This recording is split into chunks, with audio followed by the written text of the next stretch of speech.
नमस्कार दोस्तों, आप सभी का फिर से स्वागत है हमारे YouTube चैनल भक्ति भूमि में। आज हम आपको भगवान शंकर की बड़ी ही अद्भुत कहानी सुनाने जा रहा हूँ। एक बार भगवान भोलेनाथ पृथ्वी लोक पर भ्रमण के लिए गए तो उन्होंने एक युवा को देखा। वह ईश्वर को दोष देता जा रहा था। वह अपने जीवन से निराश था, दुखी था। तब भगवान शंकर बौद्ध भिक्षु का रूप धारण करके उस युवा को असली दुख के बारे में ज्ञान देते हैं। तो चलिए इस कहानी के माध्यम से समझते हैं कि असली दुख क्या होता है। अगर आप यह कहानी सुन रहे हैं तो पूरा सुनिए, क्योंकि इस पवित्र कथा को पूरा सुनने से मन चाहे फल की प्राप्ति होगी। इसलिए इस कथा को पूरा सुने। आप शिवा भक्त हैं तो सुख और दुख एक ही सिक्के के दो पहलू है, यह बात तो आपने सुनी ही होगी। सुख और दुख हमारे जीवन में लगातार आते ही रहते हैं और हमें लगता है कि हमारे जीवन में हजारों दुख हैं, हजारों समस्याएं हैं। लेकिन अगर आप वास्तविक तौर पर देखें, अगर आप इस बात को अच्छी तरह से समझें तो आप यह समझ पाएंगे कि हमारे जीवन में केवल एक ही दुख होता है। और दुख क्या है वो हम इस कहानी के माध्यम से जानेंगे, और उस दुख का निवारण, उस दुख का समाधान क्या है वो भी हम इस कहानी में ही जानेंगे। तो इस कहानी के अंत तक जरूर बने रहिए। एक समय की बात है, एक गांव में एक व्यक्ति रहता था। उसका नाम सोनू था। वह बड़ा आलसी था और अपने जीवन से बहुत निराश था। और उसका कारण यह था कि उसने अब तक अपने जीवन में कुछ भी हासिल नहीं किया था। वह कुछ भी नहीं करता था। उसके घर वाले भी इस बात से बहुत परेशान रहते थे। वे चाहते थे कि वे बाहर जाकर कुछ अच्छा काम करें, कोई अच्छी नौकरी कर ले, लेकिन वह उनकी एक नहीं सुनता था। घर वाले दूसरों का उदाहरण देकर उसे ताने मारते थे, उसे तरह तरह की बातें कहते थे, लेकिन उसे कोई फर्क नहीं पड़ता था। जबकि उसके सारे मित्र कामयाब हो चुके थे, कोई अच्छा व्यापार कर रहा था तो कोई अच्छी नौकरी कर रहा था, जिस कारण जब भी वो लोग मिलते तो वे लोग अपनी बढ़ चढ़कर बढ़ाई किया करते थे। लेकिन सोनू कुछ नहीं करता था। जी कारण जब भी कोई उससे पूछता कि तुम क्या कर रहे हो तो वह कुछ नहीं कह पाता। उसे यह कहने में बहुत शर्म महसूस होती थी कि वह कुछ नहीं करता। वह हमेशा सबसे केवल एक ही बात कहता था कि मैं कोशिश कर रहा हूँ, लेकिन उसकी कोशिशें का कोई भी फल किसी को नजर नहीं आ रहा था। देखते ही देखते अब ऐसा समय आ चुका था कि सोनू सभी से मुंह छुपाता फिरता ताकि कोई उसे यह ना पूछ ले कि तुम क्या करते हो। जी करण वह कभी किसी के सामने भी नहीं आता था। धीरे धीरे उसका मन दुखी होने लगा था। वह बहुत निराश रहने लगा। धरती पर बोझ है। जी करण वह अपने आप को बहुत अकेला महसूस करता, बहुत तन्हा महसूस। एक दिन तो उसके मन में यह भी विचार उत्पन्न होने लगे कि मेरे हाथों में कुछ नहीं है तो मैं क्या कर सकता हूँ। अकेले बैठकर वह रोता रहा और भगवान को दोष देता रहा। एक दिन छुपता छुपाते वह घर से निकलकर कहीं जा रहा था। तभी उसने रास्ते में देखा कि एक बौद्ध भिक्षु लोगों को प्रवचन दे रहे हैं और प्रवचन में वह दुख की बातें कर रहे हैं। सोनू कुछ देर के लिए अपना मुंह छुपकर वहीं पर खड़ा हो गया ताकि उसे कोई देख ना ले, और चुपचाप भी उन भिक्षु की बातें सुन रहा था। बौद्ध भिक्षु सभी को प्रवचन में कह रहे थे कि दुख हमारा सबसे बड़ा साथी है। हमें दुख अपने जीवन के बारे में समझाता है और हमें सही जीने का तरीका सिखाता है। बल्कि आप दिन ब दिन और कमजोर होते जाएंगे, निराश होते जाएंगे। सोनू छुप छुप कर उन बौद्ध भिक्षु की ये सारी बातें सुन रहा था। जैसे ही उपदेश खत्म हुआ वह उन बौद्ध भिक्षु के पास पहुंच उन्हें प्रणाम करके वह कहता है, महात्मा अभी आप कुछ देर पहले दुख को गुरु बता रहे थे। आप कह रहे थे कि दुखों से हमें सीखना चाहिए, हमें उन्हें अपना गुरु बनाना चाहिए। लेकिन मैं भी तो अपने दुखों से परेशान हूँ, अपने जीवन से परेशान हूँ। मैंने अब तक जो दुख झेला है, मुझे तो कभी ऐसा प्रतीत नहीं हुआ कि मेरे दुख मुझे कुछ सिखा रहे हैं, बल्कि मुझे तो हमेशा यही लगता है कि वो मुझे पीड़ा दे रहे हैं, तकलीफ दे रहे हैं। पर दुख की पीड़ बहुत भयंकर होती है। ऐसा लगता है अब इसके बाद हमारा जीवन समाप्त हो जाएगा, इसके बाद हमें कुछ नहीं मिलने वाला, और यहाँ तक कि हमें मृत्यु भी उसके सामने कम लगती है। जब लोग ताने मारते हैं, जब लोग यह कहते हैं कि तुम क्या कर रहे हो, तो मन को बहुत ठेस पहुँचती है। और मैं उनसे कुछ नहीं कह पाता। सोनू की यह सारी बातें सुनकर वो बौद्ध भिक्षुक सोनू से कहते हैं कि तुम दुख के बड़े में ऐसी बातें क्यों कह रहे हो। सोनू ने अपने ऊपर बीती हुई सारी बातें उन बौद्ध भिक्षु को बता दी और कहने लगा है, महात्मा, क्या आपके पास मेरे दुख का कोई समाधान है। सोनू की यह बात सुनकर वो बौद्ध भिक्षु मुस्कुराने लगे और सोनू से कहते हैं, बेटा, जब तुम्हारे जीवन में कोई असली दुख हो तब तुम मेरे पास आना, मैं उसका समाधान तुम्हें अवश्य बताऊंगा। उन बौद्ध भिक्षु की बात सुनकर सोनू थोड़ा सा अचरज में पड़ गया। उसे यह समझ नहीं आ रहा था कि क्या उसने अब तक जो दुख झेला है वह असली दुख नहीं है। उसने जो अब तक पीड़ा सही है, जो ताने सहे हैं, जो तकलीफें उठाई हैं, क्या वह असली दुख नहीं है। आगे वह मन ही मन अपने आप से कहता है कि जब मुझे मेरे अपने नहीं समझ पाए तो ये बौद्ध भिक्षु मुझे क्या समझेंगे। इतना सोचकर वह वहां से चला गया। सभी लोगों के ताने सुन सुनकर सोनू बहुत थक चुका था, तो बहुत निराशा हो चुका था। जी करण उसने निर्णय लिया कि वह अब कुछ करके दिखाएगा। उसने अपने पिता से थोड़ा सा रुपया लिया और उस रुपया से उसने एक व्यापार शुरू किया। उसके पिता बहुत खुश थे कि कम से कम मेरा बेटा कुछ करने का प्रयास तो कर रहा है, लेकिन उसे व्यापार में कोई सफलता नहीं मिल रही थी। जी करण वह बहुत ही हताश हो चुका था, वह बहुत निराशा हो चुका था। उसे यह समझ नहीं आ रहा था कि वह क्या करें, किस तरह से अपने व्यापार को आगे बढ़ाए। तभी उसके पिता ने उससे कहा, बेटा, कोई बात नहीं, इसी तरह से प्रयास करते रहो, आज नहीं तो कल सफलता अवश्य मिलेगी। सोनू ने अपने पिता की बात मानी और अपने व्यापार में और भी कभी मेहनत करने लगा। धीरे धीरे उसे सफलता मिलने लगी और फिर उसने रफ्तार पकड़ ली। देखते ही देखते केवल 3 सालों के अंदर वह एक बहुत बड़ा व्यापारी बन गया। अब उसके पास धन दौलत की कोई कमी नहीं थी। लोग जो उसे पहले नापसंद किया करते थे अब उसे पसंद करते थे, उसकी चिंता करते थे, उसके कार्यों की सराहना करते थे। उसके माता पिता भी अब अपने बेटे से बहुत खुश थे और उसकी सफलता से वे अत्यंत प्रसन्न थे। धीरे धीरे सोनू के मित्रों की संख्या लगातार बढ़नी जा रही थी। सोनू के कुछ मित्रों ने उसे यह भी सलाह दी कि उसे अपना व्यापार और तेजी से बढ़ाना चाहिए, उसे और फैलाना चाहिए। जब तुम आज केवल इस नगर के सबसे बड़े व्यापारी हो तब तुम इतना खुश हो, तुम्हारे साथ ये सारे लोग हैं। वहीं पर तुम सोचो कि जब तुम इस राज्य के सबसे बड़े व्यापारी बन जाओगे तब तुम्हारे यहाँ पर लोगों की भीड़ लग जाएगी। लोग तुमसे मिलने के लिए समय निकालेंगे, यहाँ तक कि इस राज्य का राजा भी तुमसे मिलना चाहेगा, तुम्हारी तारीफ करेगा और यदि कभी ऐसी जरूरत पड़ी तो वह तुमसे धन भी उधार लेने के लिए अवश्य आएगा।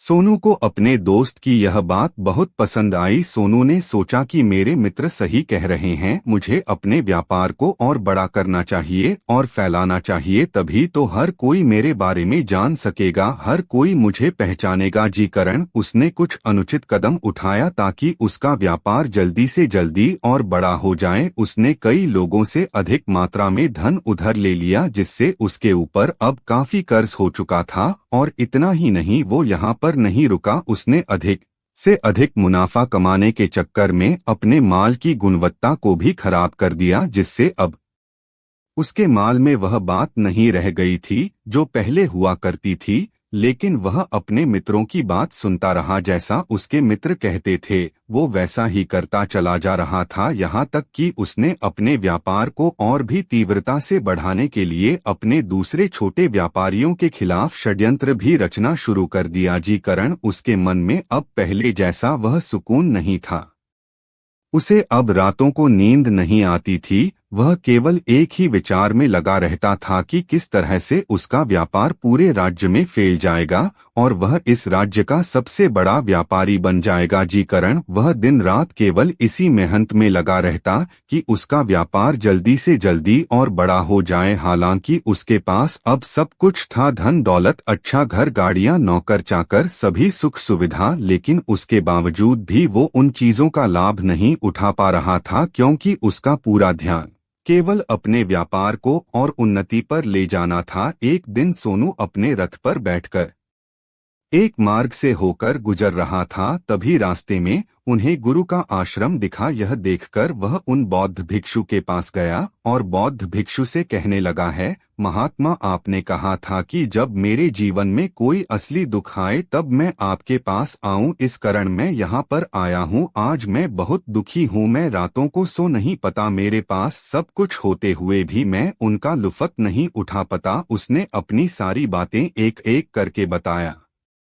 बेटा, जब तुम पहली बार आए थे तब भी तुम बहुत दुखी थे, लेकिन तब तुमने अपने दुख से क्या सीखा था? इसके जवाब में सोनू उन बौद्ध भिक्षु से कहता है, महात्मा, जब मैं अपने जीवन में कुछ नहीं कर पा रहा था तब मैंने अपने दुखों से यह सीखा था कि केवल सोने मात्र से कुछ नहीं होगा, उसके लिए हमें कुछ करना भी पड़ेगा। और केवल कोई कर्म करना ही हमें सफल नहीं बनाता, बल्कि उस कर्म को उसके अंजाम तक पहुंचाना हमें सफल बनाता है। फिर चाहे रास्ता कैसा भी हो, फिर चाहे परिस्थितियों कैसी भी क्यों ना हो, फिर चाहे कितनी ही बाधाएं आपके रास्ते में क्यों ना आ जाएं, चाहे ऐसा क्यों ना लगे कि अब आपके जीवन में कुछ नहीं बचा और आप कुछ नहीं कर सकते, तब भी हौसला बनाएं रखो, उम्मीद ना छोड़े और अपने कार्य पर डटे रहो, यह सोचकर कि जब तक मैं अपने कार्य को सफल नहीं कर लेता, जब तक मैं अपने लक्ष्य तक नहीं पहुंच जाता, तब तक मैं इस कार्य को करता रहूंगा, मैं इस कार्य में अवश्य सफल होकर ही रहूंगा। जबकि बाकी लोग केवल सफल लोगों को महत्व देते हैं, उनके कर्मों को नहीं।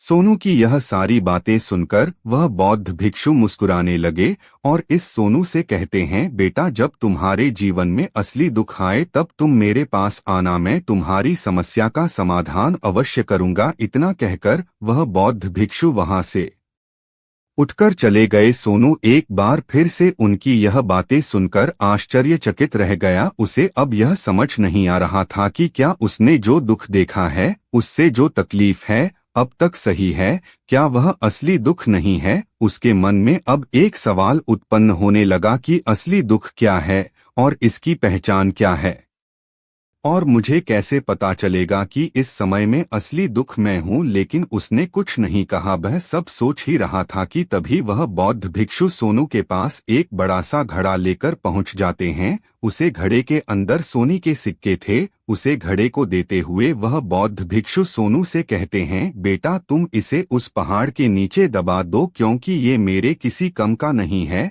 जब मुझे इसकी जरूर पड़ेगी तब मैं वहां से खोदकर इसे निकाल लूंगा, लेकिन अभी के लिए इसे वहां पर मिट्टी के नीचे ढाबा दो। सोनू ने उसे बौद्ध भिक्षु की बात मान ली और वो घर उसे पर के नीचे जाकर मिट्टी में ढाबा दिया। इतना करके वह गुरुवार को प्रणाम करता है और वहां से वापस अपने घर की ओर लौट जाता है। धीरे धीरे समय बिताता गया। समय के साथ साथ सोनू व्यापार में और भी ज्यादा उन्नति कर चुका था, लेकिन माल की गुणवत्ता अच्छी न होने के कारण अब उसके व्यापार में घाट होने लगा और धीरे धीरे ऐसा समय आया कि उसका व्यापार पूरी तरह से चौपट हो गया। लेकिन वह तो यह सोचकर निश्चित था कि उसने जो कुछ भी कर्ज लिए हैं वो कर्ज उसने अपने मित्रों से लिए हैं, जी कारण वह उन्हें लौट आने में थोड़ी डर अवश्य कर सकता है।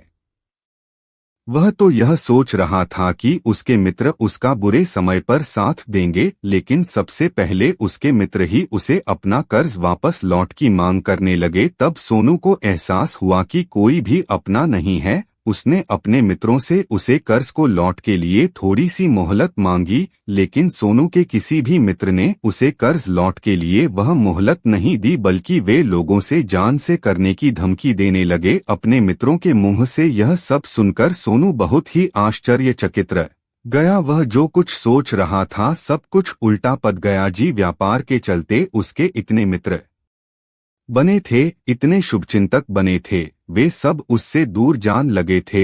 हर कोई उससे पीछा छुड़ाना चाहता था, कोई भी उसका साथ नहीं देना चाहता था। धीरे धीरे उसकी सारी संपत्ति नीलम हो गई। अब उसके पास कुछ नहीं बचा था। वह सड़क पर चुका था। उसने हार मानकर अपने माता पिता से कहा, पिताजी मेरी मदद कीजिए, मेरे ऊपर बहुत ऋण है, मुझे उसे लौटना है, कृपा करके मुझे थोड़ा सा धन दे दीजिए। इस पर सोनू के पिता ने सोनू से कहा, बेटा मेरे पास तो ले देकर बस यही एक छोटा सा घर है, अगर यह अभी मैं तुम्हें दे डन, यदि मैं इसे भी बीच डन तो मैं और तुम्हारी माँ कहाँ रहेंगे, हमें भी दर दर की ठोके खानी पड़ेगी, हमें भी सड़कों पर भीख मंगनी पड़ेगी ले देकर। अब हमारे पास केवल यही संपत्ति बची है, इसलिए मैं तुमसे क्षमा मांगता हूँ। अपने माता पिता के मुख से यह सुनकर सोनू चुपचाप वहाँ से चला गया और माँ ही माँ वह सोच रहा था कि अब मेरे पास कुछ नहीं बच्चा, जो था वह तो सब लूट गया, बर्बाद हो गया। अब मैं जीकर क्या करूँगा, अब मेरे पास केवल एक ही रास्ता है जिससे मैं अपने कर्जदारों से अपना पीछा छुड़ा सकता हूँ। यह सोचता हुआ वह एक ऊंची पहाड़ी की ओर पहुँच वह पहाड़ी पर चढ़ता ही जा रहा था कि तभी उसे याद आया कि उन बौद्ध भिक्षु ने कहा था कि जब तुम पर असली दुख आए तभी तुम मेरे पास आना, मैं तुम्हारी समस्या का समाधान अवश्य करूंगा। यह सोचकर सोनू के माँ में एक बार फिर उम्मीद की वह लहर द्वारा पर सोनू तुरंत दौड़ता हुआ उन बौद्ध भिक्षु के पास पहुंच और सोनू ने उन्हें प्रणाम करके अपने ऊपर बीती हुई हर एक बात उन्हें बता दी और खाने लगा है। महात्मा, आपने कहा था कि जब मेरे ऊपर असली दुख आएगा तब आप उसका समाधान अवश्य करेंगे। तभी वह बौद्ध भिक्षु सोनू की इस बात को सुनकर मुस्कुराने लगे और कहते हैं, बेटा, कहाँ है असली दुख, जब तुम्हारी जीवन में असली दुख आएगा तो मैं उसका समाधान अवश्य करूंगा। सब्र का बंध टूट गया और सोनू ने उन बौद्ध भिक्षुओं से कहा है, महात्मा, आखिरी असली दुख क्या होता है? क्या मैंने आज तक जो भी दुख झेला है, जो भी तकलीफें आज तक मैंने सही है, क्या ये दुख नहीं है? क्या इसे दुख नहीं कहते? तभी वो बौद्ध भिक्षु सोनू से कहते हैं, बेटा, पहले तो मुझे ये बताओ कि तुमने अपने दुख से क्या सीखा है।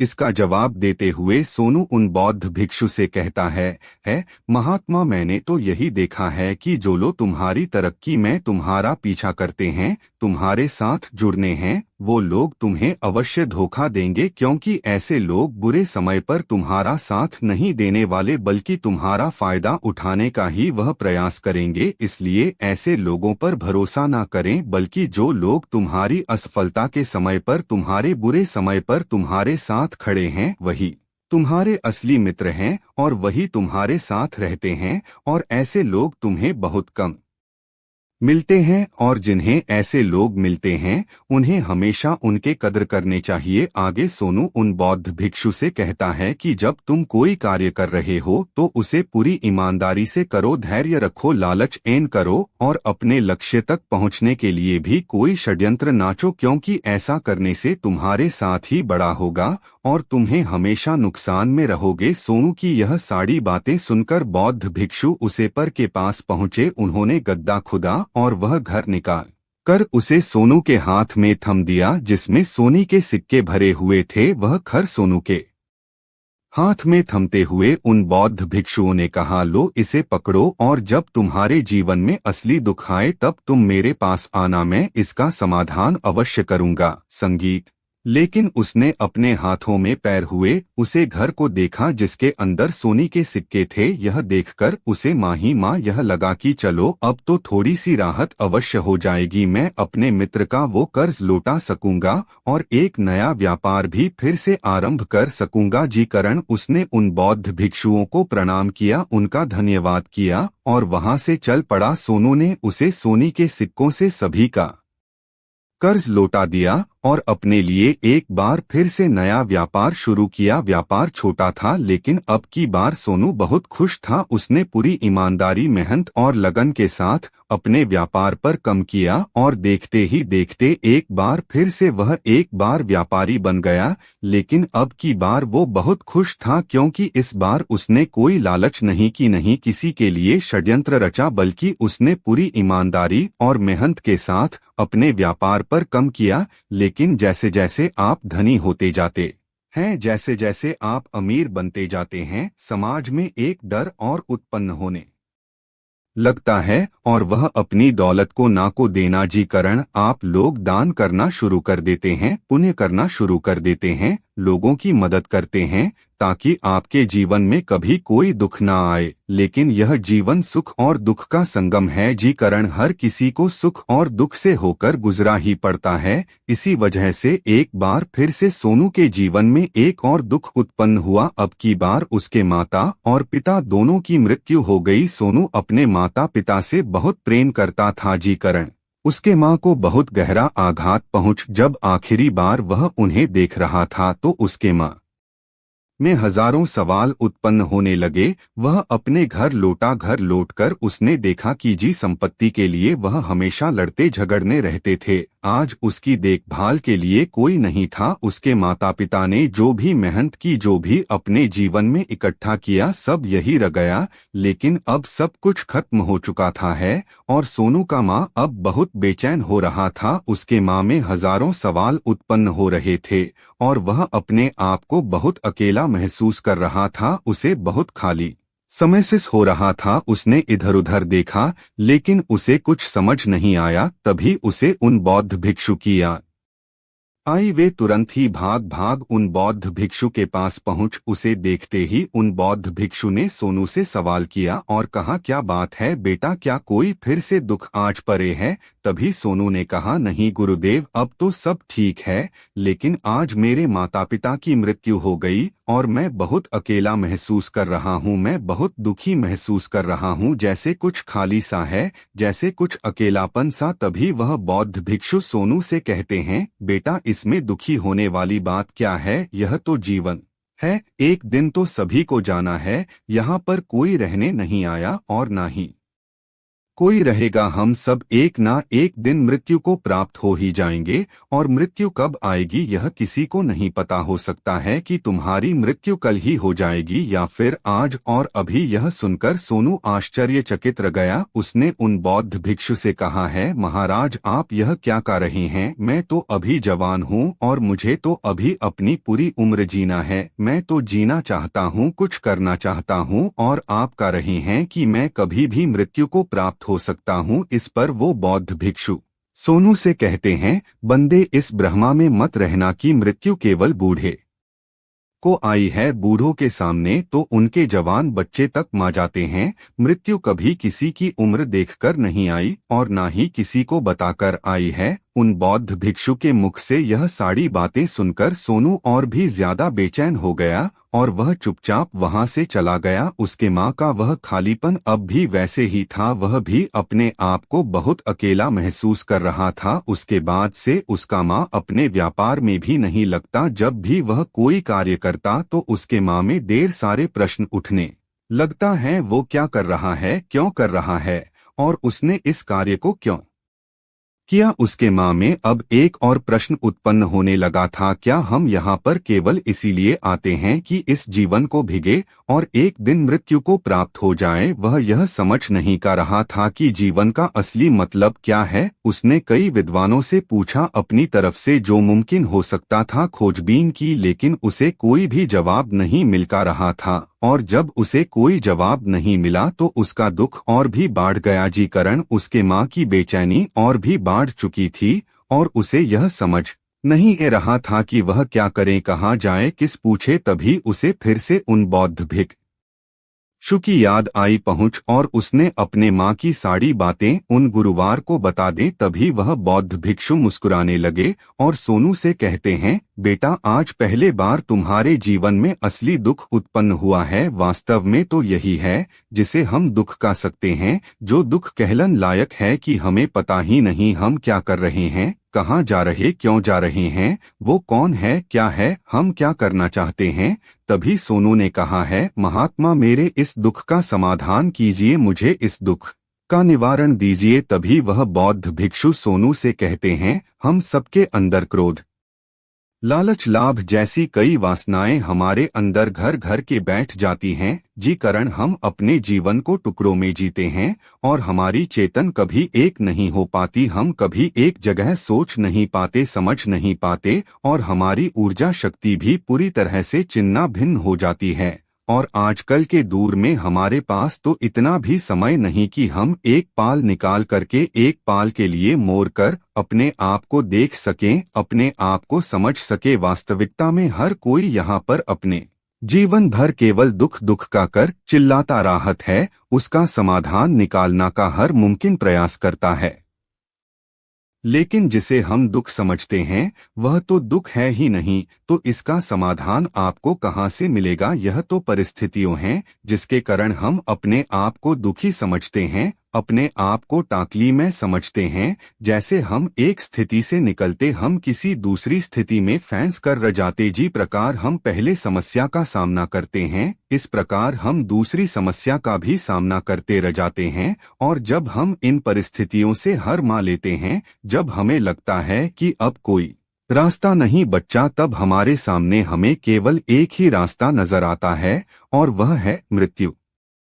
लेकिन यह कोई समाधान नहीं है, यह कोई रास्ता नहीं है। इसलिए यदि आप सचमुच अपनी समस्याओं का समाधान चाहते हैं तो अपने आप को इकट्ठा करना सीखें, अपनी ऊर्जा को इस संसार में वापस कीजिए, उसे एक कर और अपने ऊपर ध्यान लगा। मृत्यु से पहले अपने आप को पहचानो, अपने आप को जानो, अपने आप को बिखरने ना दो। तभी सोनू बौद्ध भिक्षु से कहता है महाराज, तो क्या हमें इस जीवन को नहीं जीना चाहिए? क्या हमें अपनी इच्छाओं को नहीं पूरा करना चाहिए? तभी वह बौद्ध भिक्षु सोनू के इस सवाल का जवाब देते हुए कहते हैं कि हमें किसी से भी लगाव नहीं रखना चाहिए, हमें अपनी इच्छाओं को मार देना चाहिए, हमें संपत्ति इकट्ठा नहीं करनी चाहिए, क्योंकि हम मनुष्य की इच्छाएं, कामनाएं, वासनाएं ऐसे होती हैं जैसे मानो कि एक पर्वत से गिरता हुआ झरना, जी पर किसी का नियंत्रण नहीं है सिवाय देखते रहने की और परेशान होने के। लेकिन जब तुम अपने ऊपर ध्यान देने लगता हो तब तुम अपने आप को पहचान जाते हो, समझ जाते हो, तब तुम इस पर नियंत्रण कर सकते हो, तब इच्छाएं भी तुम्हारे वाश में होती है